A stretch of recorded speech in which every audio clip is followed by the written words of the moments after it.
Winning Blueprint presents In the Lab Room. Welcome, you are in the Lab Room. I'm your host, Luke. Thank you for joining me.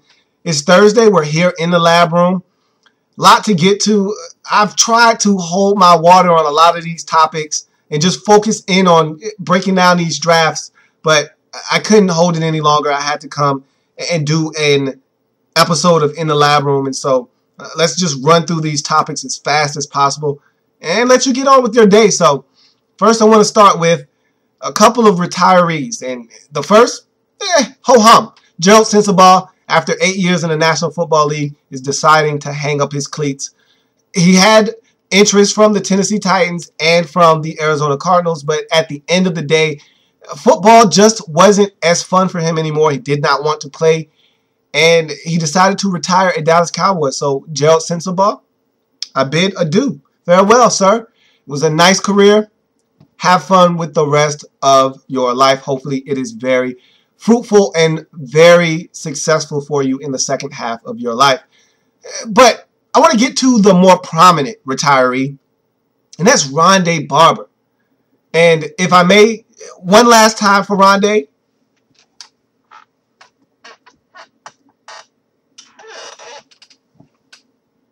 What a career this guy has had. You think of Tampa Bay Buccaneers, you think of Ronde Barber and Derrick Brooks. You think of playmaking, you think of Derrick Brooks and Ronde Barber. So anytime a fumble was being returned for a touchdown, guess who it was? Ronde Barber. Anytime an interception was being returned for a touchdown, guess who it was? Ronde Barber. And this guy did it all. Sacks, fumbles, interceptions. You name it, Ronde Barber did it for the Tampa Bay Buccaneers. And he did it for a very long time at a very high level. This guy could play again next year and the year after that if he chooses to. But the Buccaneers have went out and made moves in the secondary, and he just saw fit that it was his time to exit stage left. And I think it's a very classy move and a very classy guy in Ronde Barber. There's been a debate whether he'll make the Pro Football Hall of Fame. Of course he'll make it. And there's people out there saying that he shouldn't. Just look at the numbers. The numbers tell the story with Ronde Barber. Here's a guy that he's in an elite class. You look at sacks, interceptions, fumbles, returns for touchdowns. I assure you, if you look at the numbers, he's probably in the top 20 in a lot of those categories. Here's a guy that got it done on the football field. A very good player for a very long time. I think longevity is what's going to win out for Ronde Barber. Is he going to be a first ballot Hall of Famer? No. Second? Probably not. But eventually, after time passes, he will get in the Hall of Fame. Mark my words. Ronde Barber, I salute you on a fabulous, phenomenal, absolutely dazzling NFL career. Farewell. And so, with that being said, now let's look at some current news in the National Football League. We start with the Patriots signing Hawkins. Who? Yeah, exactly. They're getting pretty desperate, and they're just stockpiling receivers at this point.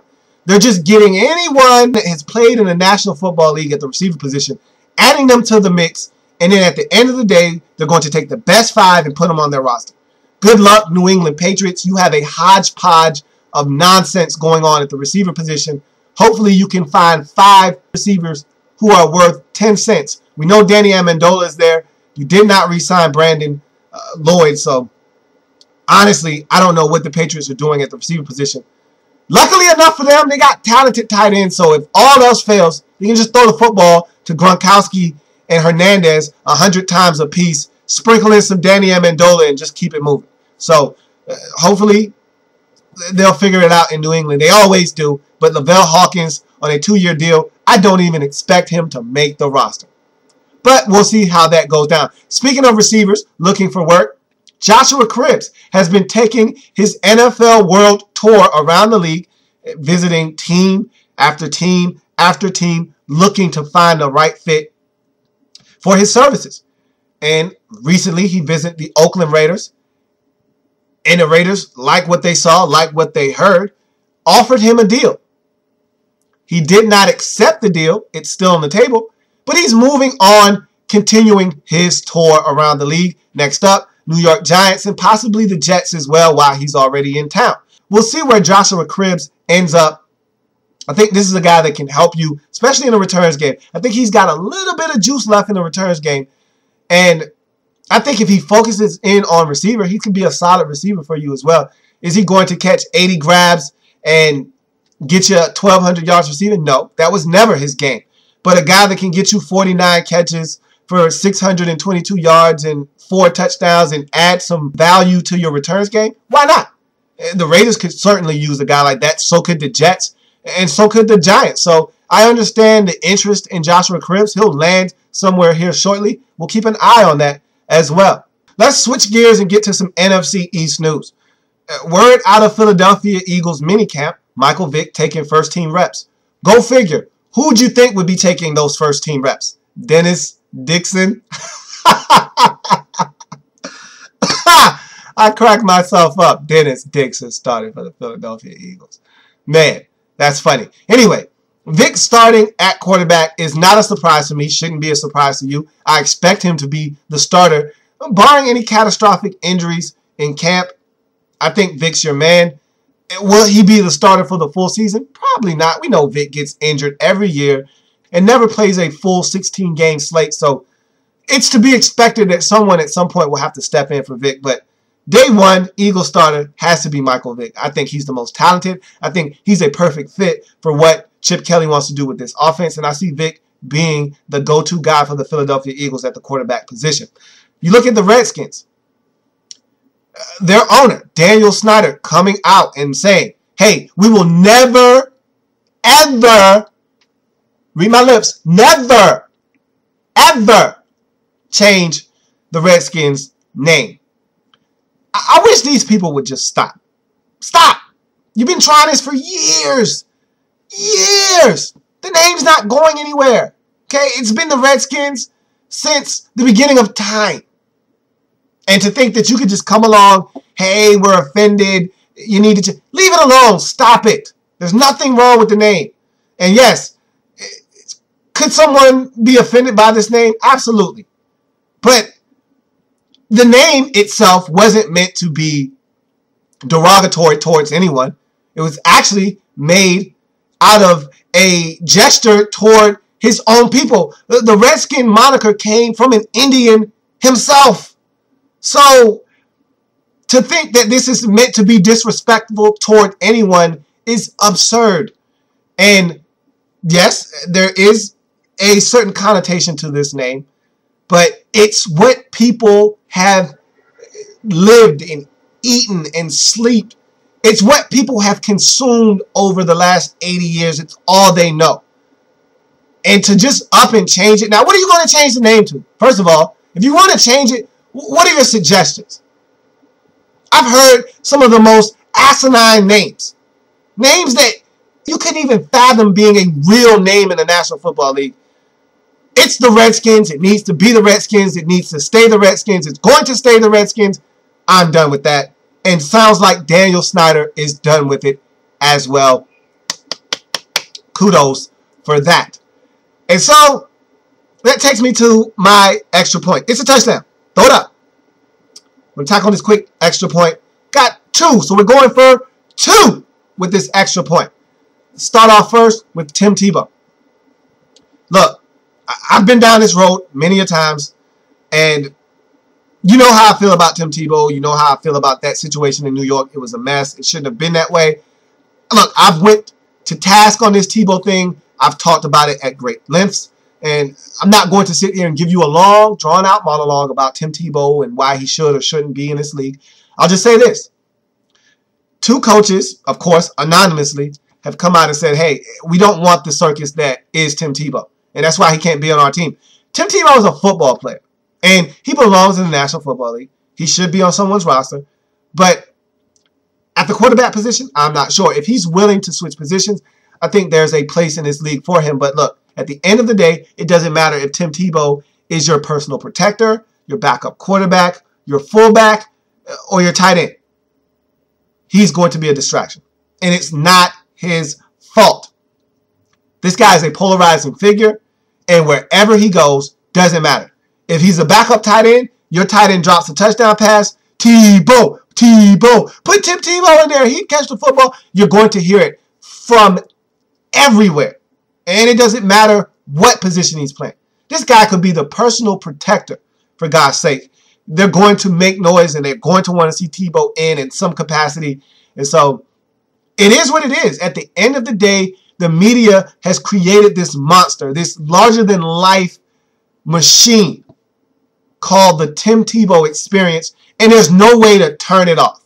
Simply put, teams don't want to deal with the headache of Tim Tebow when you're not getting production out of this guy. If this guy was an elite level starting quarterback, he'd be on someone's team and we wouldn't even be having this discussion. Fact of the matter is, you combine the fact that he's not a very good quarterback with the fact that he's a distraction, you put the two together, he's not going to end up on anyone's roster in the National Football League. It's a shame because he hasn't done anything wrong other than being himself, and it's backfired because people have taken such a liking or a disdain to him. You either love him or you hate Tim Tebow. Either way, you're watching. You're watching. He's must-see TV, and it's backfired. Because as a team, as a football coach, as a player, the last thing you want to worry about in week 6 after a tough loss to a divisional opponent is the next week wondering if reporters are going to stick a mic in your face and ask you, hey, do you think that Tim Tebow should play this week? I don't give a damn about Tim Tebow playing this week. All I care about is trying to win this next game after that tough loss we just suffered a week ago. So no one wants to deal with that. No one wants to deal with the media circus in training camp, the extra microphones, the extra cameras, the extra spotlight. It's already hard enough to win in this league. You put Tim Tebow on your roster, it becomes that much harder. And frankly, NFL teams don't want to deal with it. It's a shame, but that's the way it goes in the National Football League. Last topic today. Ronde Goodell came out and said he thinks that a gay player would be accepted in the National Football League. Of course you feel that way. Of course you're supposed to say that. That's the politically correct answer. And while 40% of the league would probably accept a gay player, I'm telling you right now, the majority of the players in the locker room wouldn't be very excited about this. However, they wouldn't openly criticize the gay player because there's no winning. However, I already said it. Your biggest problem isn't with the players. It's with the fans. They're the ones who are homophobic. More so than the players. And so, I think that's where the problem would lie. With the fans. Of course, there's going to be problems dealing with this at stadiums. Every road game is going to be tough for that player, for that team. There's going to be very, very, very hurtful and mean things said on the field. You can't tell me that if this player is a running back or receiver and he takes a tough hit, you can't tell me that that safety isn't going to hit him and spit out some gay slur. At some point in the season, it's going to happen. Oh, trust me, it's going to happen. It's going to be a lot of things. In the heat of the battle, you throw everything out of the window. It's all hell being broken loose on the football field. Between those white lines, you have no idea what goes on. And so, it's going to be tough. It would be tough. Yes, this gay player would be accepted. But I'm telling you right now, the NFL is such a testosterone-driven sport. It's such a male-dominated, egocentric league. It's so dominated by machoism and the need to feel like I'm the man. And I don't know how much leeway you have to kind of venture off to the right of that. I don't know. But my whole thing is, and I think I'm really feeling prompted to do a special on this topic, just to put it to bed, put it to rest, so I don't have to keep going over this tit for tat back and forth. I think I'm just going to do a solid 15-minute segment on this, nip it in the bud, and move on. But this is my whole stance on being gay in the NFL. If you're gay, say you're gay, we're going to treat you the same anyway. At least that's the way I feel. However, I'm probably being very naive. And I'm not a naive guy. I know better.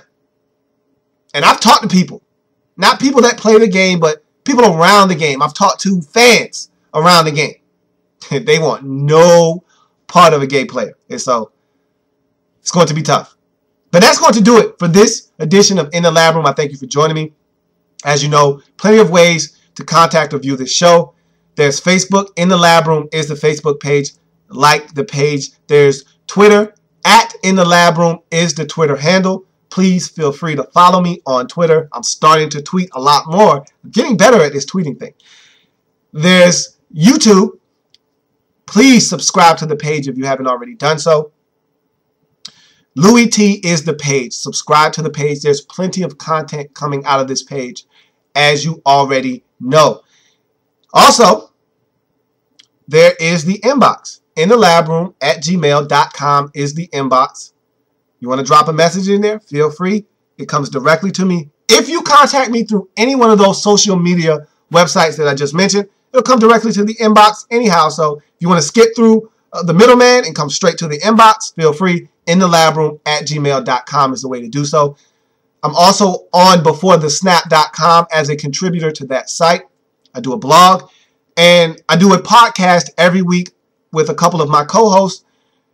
Every Wednesday, it's uploaded. I just had a podcast that we did on Wednesday, and it was very Tim Tebow heavy. So if that topic interests you, we spent about 30 minutes on Tim Tebow going back and forth.